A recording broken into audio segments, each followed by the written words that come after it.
하나님의 말씀은 신약성경 에베소서 1장 11절, 12절, 13절, 14절까지 신약성경 310페이지 에베소서 1장 11절부터 14절 말씀, 저와 여러분이 한 목소리로 함께 하나님 말씀 읽도록 하겠습니다. 시작.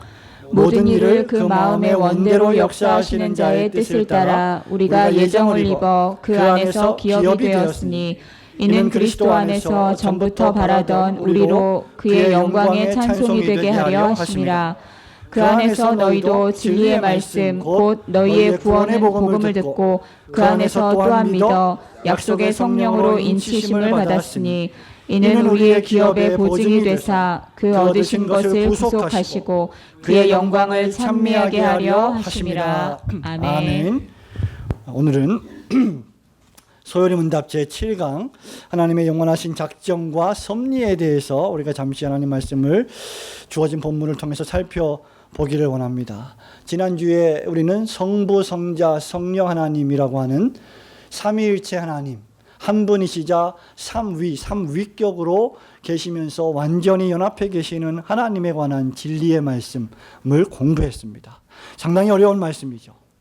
오늘도 역시 성경에서 가장 어려운 주제, 가장 이해하기 힘든 주제가 있다고 하면 바로 이 하나님의 작정과 하나님의 섭리라고 하는 주제일 것입니다.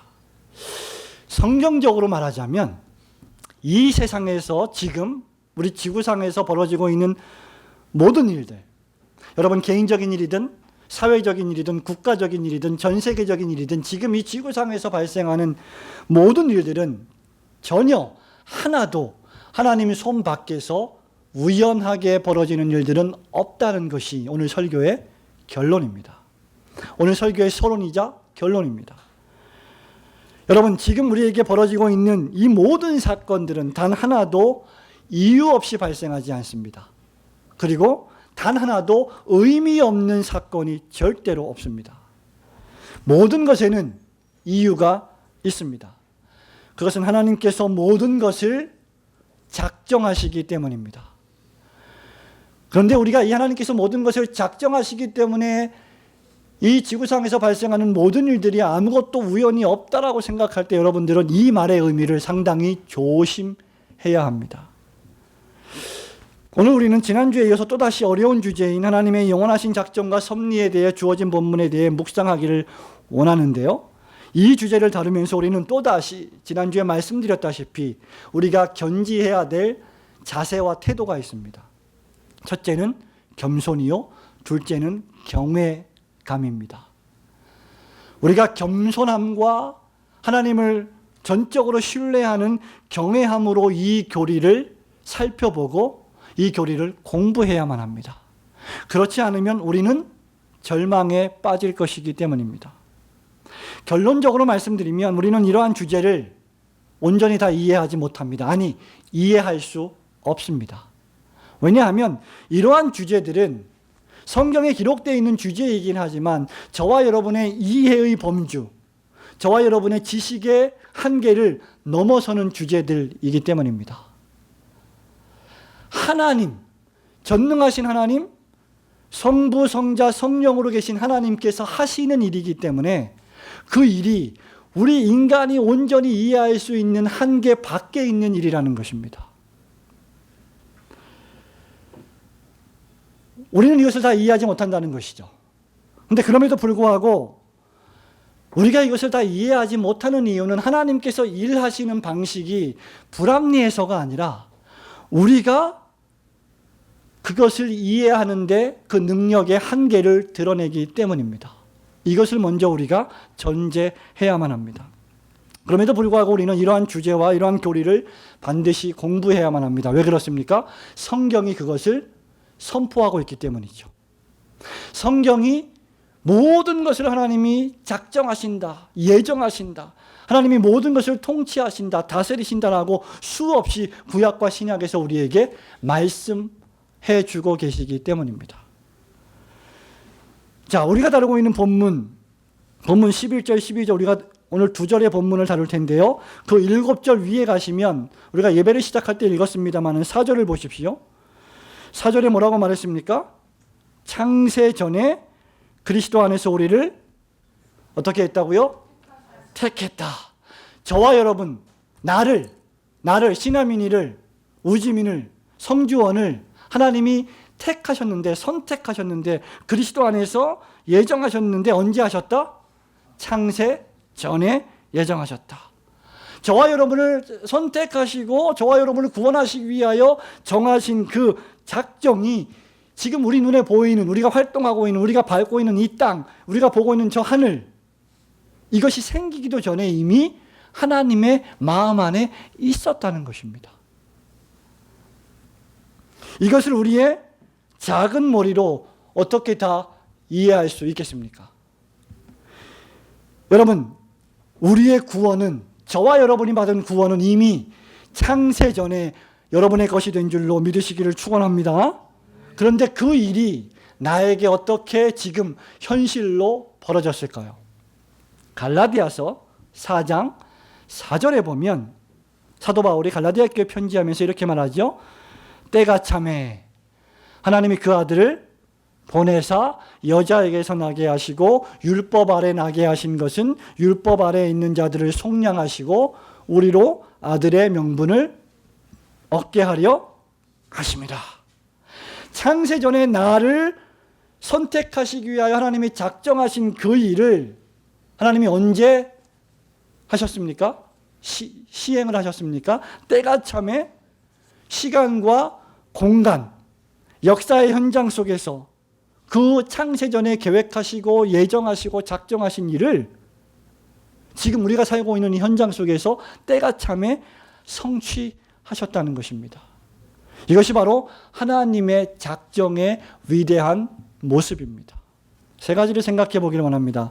하나님의 영원하신 작정과 섭리. 첫 번째는 하나님, 우리가 믿는 하나님은 하나님 마음의 뜻대로 계획하시는 하나님이십니다. 11절 말씀을 다 함께 읽도록 하겠습니다. 11절 시작. 모든 일을 그 마음의 원대로 역사하시는 자의 뜻을 따라 우리가 예정을 입어 그 안에서 기업이 되었으니. 아멘. 여기서 중요하게 강조돼야 될 단어가 무엇입니까? 모든 일을 그 마음의 원대로, 그 마음의 원대로라고 하는 단어입니다. 작정이라고 하는 것, 하나님의 작정이라고 하는 것을 우리나라 다른 말로 어떻게 표현할 수 있을까요? 다른 단어를 찾기가 참 힘들지만 그 요소 가운데 하나가 계획이라고 할 수 있을 겁니다. 내가 뭘 작정한다? 무슨 말입니까? 내가 뭘 계획한다는 거예요. 내가 무엇을 결심한다는 겁니다. 좀 더 구체적으로 설명하자면 내가 무엇인가를 설계한다는 것입니다. 작정이란 말은 다른 말로 계획 또는 설계라고 할 수 있습니다.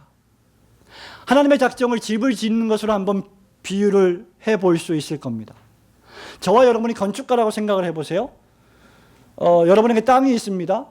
그리고 돈이 있습니다. 그래서 여러분이 짓고 싶은 집을 한번 마음속으로 그려보고 설계도를 작성하라고 한번 누가 얘기를 한다면 우리는 그렇게 설계도를 작성할 수 있을 겁니다. 저와 여러분이 집을 지으려면 가장 먼저 해야 될 일이 무엇일까요? 설계하는 겁니다. 저는 건축가를 공부를 안 했기 때문에 잘 모릅니다만은 집을 지을 때 가장 중요한 것이 설계요, 그 다음이 감리요, 그 다음이 시공이요, 그 다음 뭡니까? 잘 모르겠는데 예? 설계하고 감리하고 시공하는 거죠. 실제로 설계한 대로 집을 짓는 것이죠. 어떠한 건축물이든 반드시 설계도가 있습니다. 여러분이 앉아있는 이 공간도 설계도가 있어요. 그렇기 때문에 설계도에는 앞으로 내가 짓고 싶은 그 집을 만들기 위해서 벌어질 모든 일들이 하나하나 세세하게 다 기록이 되어 있는 것이 설계도입니다. 하나님의 영원하신 작정이란 무엇이냐? 바로 하나님이 계획을 가지고 계시다. 눈에 보이는, 눈에 보이지 않는 이 세상과 우주와 만물과 역사를 향한 하나님만의 설계도가 있다는 겁니다. 그게 작정이에요. 그리고 이 하나님의 설계와 계획은 완전한 설계요, 완전한 계획입니다. 여기 하나님의 작정이 영원하신 작정이라고 할 때 이 말은 무엇을 의미합니까? 하나님의 설계와 하나님의 그 계획이, 그 결심이 중간에 바뀌지 않는다는 겁니다. 변하지 않는다는 겁니다. 변경되거나 더 나아가서 아예 없었던 걸로 합시다. 취소되지 않는다는 것입니다. 여러분, 우리가 운전을 하다가 이렇게 길을 이렇게 운전하고 가다 보면 흉물스럽게 철골만 남은 건물들이 종종 있습니다. 왜 그럴까요? 집을 짓다가 어떻게 됐어요? 그 시공사가 부도를 맞아서 더 이상 집을 못 짓는, 그래서 그냥 방치되어 있는 그런 건물들이 있습니다. 그것은 완성되지 못한 건물이죠. 설계대로 이루어지지 못한 건물입니다. 사람이 만드는 건물들은 이렇게 중간에 취소되거나 멈추어 버리는 경우가 있지만 하나님의 설계, 하나님의 계획은 절대로 변경되거나 멈추어지거나 취소되지 않는다는 것입니다. 잘 생각해 보십시오. 저와 여러분은 이미 40년, 50년의 인생을 살아가고 있습니다. 우리 젊은 친구들은 10년, 15년 정도의 시간을 살아가고 있습니다. 저와 여러분들은 때때로 인생에 대한 계획과 설계를 할 것입니다. 그런데 우리의 계획은 때때로 대단히 많이 헝클어집니다. 그리고 삐뚤어집니다. 때때로 우리가 세웠던 계획들이 미궁에 빠지는 경우가 있습니다. 무슨 계획을 세웠는지조차 모를 정도로 다른 결과를 맺는 경우도 있습니다. 그리고 완전히 목적을 성취하지 못하는 경우도 상당히 많습니다. 여러 가지 이유가 있겠지요. 우리의 죄 때문에, 우리의 무능력 때문에, 우리의 어떤 결핍 때문에, 의지의 박약 때문에 여러 가지 이유가 있겠지만 어쨌든 우리가 계획한 대로 우리는 모든 것을 다 성취해내지 못합니다. 그러나 하나님의 계획은, 하나님의 작정이 영원하다라고 할 때 이 하나님의 계획은 바로의 아비를 삼으시며 온 집에 주를 삼으시며 애굽 온 땅의 치리자를 삼으셨나이다. 여러분, 이것은 무엇을 의미합니까? 요셉을 팔아버린 요셉의 형제들의 악한 행위조차도 하나님의 섭리와 하나님의 작정과 하나님의 설계 속에 들어가 있다는 것입니다. 이것을 우리가 어떻게 이해해야 할까요? 여기서 우리가 한 가지 명심해야 할 것은 하나님이 모든 것을 작정하시고 모든 것을 설계하시지만 하나님이 작정하시지 않는 것이 하나 있습니다. 바로 죄라고 하는 것입니다. 악이라고 하는 것입니다. 하나님은 죄와 악을 작정하시지 않습니다. 죄는 철저하게 인간의 행위라고 성경이 선포하고 있습니다. 죄는 인간의 행위인데 하나님은 그것을 허용하십니다. 요셉의 형제들이 시기 질투의 마음을 품어서 요셉을 팔아버리는 것을 하나님이 다 알고 계심에도 불구하고 그것을 허용하신다는 거죠. 그것을 승인하시는 것이 아니라 허용하십니다. 승인은 무엇입니까? 잘한다, 옳다라고 인정하는 것이지만 허용은 잘한다고 인정하는 것이 아닙니다. 그냥 두는 것입니다. 이것이 얼마나 무서운 일인지 아십니까? 로마서 1장 28절에 보면 하나님께서 타락한 사람들의 마음을, 죄인의 마음들을 그 상실한 마음대로 그냥 내어버려 두신다라는 바울의 표현이 있습니다. 사람들을 죽이고 사람들을 살인하고 전쟁을 일으키고 살인을 일으키는 이 모든 악한 일들을 하나님이 승인하시는 것이 아니라 허용하시는 거예요. 그 상실한 마음대로 내어버려 두시는 겁니다. 여러 가지 목적과 이유가 있을 것입니다. 그러나 중요한 것은 하나님이 허용하신다는 것이죠. 그럼에도 불구하고 하나님의 영광을 위하여 하나님께서는 그것을 완벽하게 통제하고 계신다고 우리는 분명히 믿어야만 합니다. 그래서 하나님께서는 로마서 8장 28절에 보면 하나님을 사랑하는 자 곧 그 뜻대로 부르심을 입은 자들에게는, 한번 따라갑시다. 모든 것이 합력하여 선을 이루느니라. 예. 불합리해 보이고 악해 보이고 더러워 보이는 것조차라도 그것을 하나님이 허용하시지만 그것을 통하여서 인간의 실수와 인간의 죄까지도 하나님께서 완벽하게 통제하셔서 하나님의 택한 백성들의 유익과 구원을 위하여 사용하신다는 겁니다. 이것이 얼마나 심오한 하나님의 작정입니까? 솔로몬의 표현대로 하자면 잠언 16장 4절입니다. 여호와께서 온갖 것을 그 쓰임에 적당하게 지으셨나니 악인도 악한 날에 적당하게 하셨다. 하나님은 선인도 쓰시지만 때때로 악인도 들어서 쓰십니다. 어떻게? 악한 방법으로. 악인들의 악한 행동으로 선인들을 위하여 사용하신다는 겁니다. 사랑하는 성도 여러분, 하나님은 당신의 영원하신 목적과 뜻을 성취하시기 위하여 그 뜻을 계획하시고 그것을 실천에 옮기시는 전능하신 하나님이십니다. 여러분은 여러분의 앞걸음을, 여러분의 발걸음을 여러분이 움직이고 작정하고 걸어가고 있다고 생각하지만 사실 여러분의 발걸음을 인도하시는 분은 하나님이십니다. 이 사실을 굳게 믿고 여러분이 한 걸음 한 걸음 발걸음을 옮길 때마다 하나님을 의지하며 하나님을 신뢰하며 그분께 도움을 간구하는 성도님들이 되시기를 주님의 이름으로 축원합니다. 마지막 세 번째는 무엇입니까? 하나님의 작정은 목적적인 작정입니다. 어떤 목적이냐? 철저하게 하나님의 영광을 목적합니다. 그리고 그 영광의 목적의 내용은 저와 여러분이 하나님의 영광의 찬송이 되게 하려는 것입니다. 12절 말씀을 다 함께 읽습니다. 12절 시작. 이는 그리스도 안에서 전부터 바라던 우리로 그의 영광의 찬송이 되게 하려 하심이라. 아멘. 우리를 그 마음의 원대로 역사하시는 자의 뜻을 따라 예정하신 이유, 그리스도 안에서 선택하신 이유는 무엇이냐? 바로 우리로 하여금 하나님의 영광의 찬송이 되게 하기 위해서. 이 유일한 목적입니다. 하나밖에 없는 목적입니다. 하나님의 계획과 하나님의 작정과 하나님의 실천은 인간들의 행위에 따라서 좌우되지 않습니다. 하나님께는 불굴의 작정이 있습니다. 저와 여러분이 무엇인가 작정하면 여러 가지 요인들 때문에 그 작정이 취소되는 경우가 많습니다. 왜? 우리가 연약하기 때문에. 또 외부적인 압박이 있고 또 상황적인 변화가 있고 또 여러 가지 관계가 있고 뭐 경기 침체가 있고 뭐 사건 사고가 있기 때문에 우리가 뭘 계획한다고 해도 그것이 온전히 진행되는 경우는 많지 않습니다. 그러나 하나님의 계획, 하나님의 작정은 불굴의 작정, 완벽한 작정입니다. 이것을 하나님의 절대하신 주권이라고 말합니다.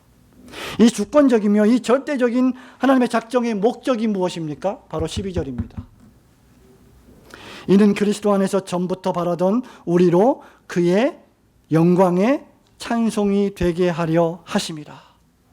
이 목적 때문에 하나님이 여러분을 예정하셨고 이 목적 때문에 때가 참에 그 아들을 보내셨고 십자가에 죽게 하셨고 이 목적 때문에 우리가 그 진리의 말씀, 구원의 말씀, 복음의 말씀을 들었고 그 복음에 반응했고 그 복음의 말씀을 믿었으며 성령께서 너는 하나님의 자녀다라고 우리 안에 내주하시면서 우리에게 도장을 찍어 주신 것입니다.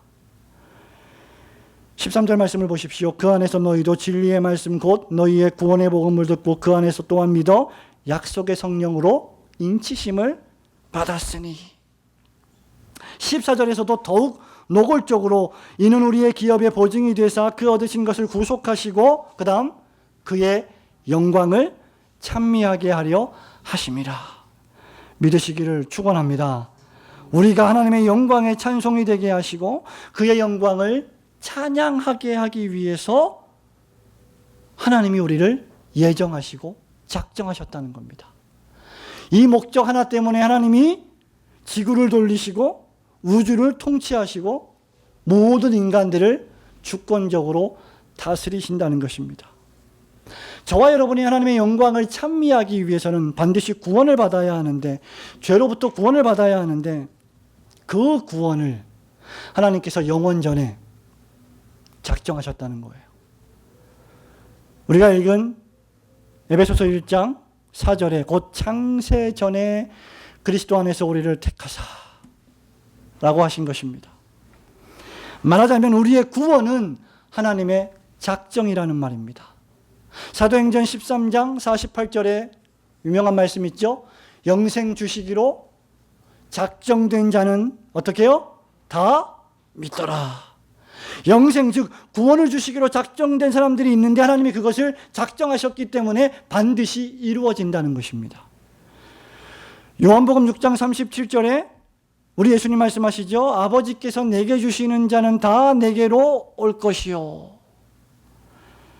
본문 11절 말씀을 보십시오. 모든 일을 그 마음의 원대로 역사하시는 자의 뜻을 따라 우리가 예정을 입어 그 안에서 기업이 되었나니. 하나님은 우리를 그리스도 안에서 예정하셨습니다. 성도 여러분, 하나님께서 지금도 오늘도 비를 내리시면서 이 역사의 수레바퀴를 돌리시는 이유가 무엇입니까? 우리의 예정이 역사의 시간 안에서 때가 참에 구원으로 경험되어 우리 눈을 열어서 하나님이 예정하신 그 영광스러운 구원을 찬미하게 하기 위해서입니다. 우리가 이 낮고 낮은 지구 땅 위에 하루하루 생계를 유지하기 위해서 밥을 벌어 먹고 살기 위해서 분투하고 고투하며 살아가기 때문에 자주자주 놓치고 잊어버리지만 사실 우리가 이 땅에 존재하는 이유는 창세전에 우리를 그리스도 안에서 택하신 하나님을 찬송하기 위한 것입니다. 오늘 여러분이 하나님의 자녀가 되어서 이 자리에 앉아 있는 것은 하나님께서 그렇게 계획하시고 결정하시고 그것을 실천에 옮기셨기 때문입니다. 그리고 이 결정은 안전합니다. 왜냐하면 전능하신 하나님께서 우리를 하나님의 자녀, 하나님의 소유 삼으셨다고 우리 영혼 속에 성령님, 하나님의 영을 보내어 주셔서 인치심을 통해 도장을 찍어 주셨기 때문입니다. 우리 안에 내주하시는 성령님은 그래서 우리가 하나님의 자녀요, 하나님의 소유된 사람들이라고 하는 도장과 같습니다. 여러분, 모든 제품에는 어디서 만들었고 누가 만들었고 라고 하는 도장이 있죠. 책에도 ISBN이라고 하는 도장이 있습니다. Made in 뭐라고 할까요? China? 모든 제품들에는 거의 다 Made in China예요. Made in Korea, Made in Japan, Made in Jesus Christ. 예수 그리스도께서 우리를 만드셨다. 성령께서 우리에게 도장을 찍어주신 것이죠. 그 일이 언제 벌어진 것이냐? 창세전에 벌어진 것이다. 우리의 마음속에 하나님께서 모든 것을 계획하시고 모든 것을 역사하신다면 왜 에서는 미워하셨고 야곱은 사랑하셨지? 우리 마음속에 그런 생각이 들 때가 있습니다. 왜 요셉의 11명의 형제들은 요셉을 팔아넘겼지? 왜 하나님은 그것을 막지 않으셨지? 프랑스 파리에서 벌어진 이 끔찍한 테러는 왜 발생했지? 이런 질문들은 실상 아무런 의미가 없습니다. 저와 여러분이 하나님의 작정과 영원하신 섭리를 마음속에 품고 있다면 이러한 질문들은 다 해결이 되는 질문들입니다. 왜냐하면 우리는, 저와 여러분은, 설교하고 있는 설교자 자신조차도 하나님의 마음을 완전히 다 파악할 수 없기 때문입니다. 속지 마십시오. 목사가 모든 하나님의 뜻을 다 알아서 여러분에게 무엇인가를 교훈해주고 하나님의 특별한 계시를 전달해 줄 수 있다고 생각하지 마십시오. 그런 사람들은 거짓 선지자입니다. 하나님께서는 우리에게 하나님을 알려주시는 계시의 범위 내에서만 우리에게 하나님 당신을 알려주십니다. 그 계시 밖에서는 우리는 하나님을 알 수가 없습니다. 하나님은 초월자이십니다. 동시에 내제자이시죠. 우리와 함께 하시면서 우리 밖에 계시는 분이십니다. 우리는 하나님의 마음을 다 알 수 없습니다. 때로 우리는 하나님께서 우리 마음속에 그렇게 기도하죠. 하나님, 지금 당장 하늘에서 불을 떨어뜨려 주셔서 저 악인들을 심판해 버리십시오. 죽여 버리십시오. 못 참겠습니다. 저런 악마 같은 인간들이 어떻게 존재할 수 있겠습니까? 하나님, 왜 참아보고 계십니까? 도대체 언제까지 참으실 겁니까? 라고 우리는 생각합니다. 여러분, 이런 생각을 하는 사람들은 저와 여러분만은 아닙니다.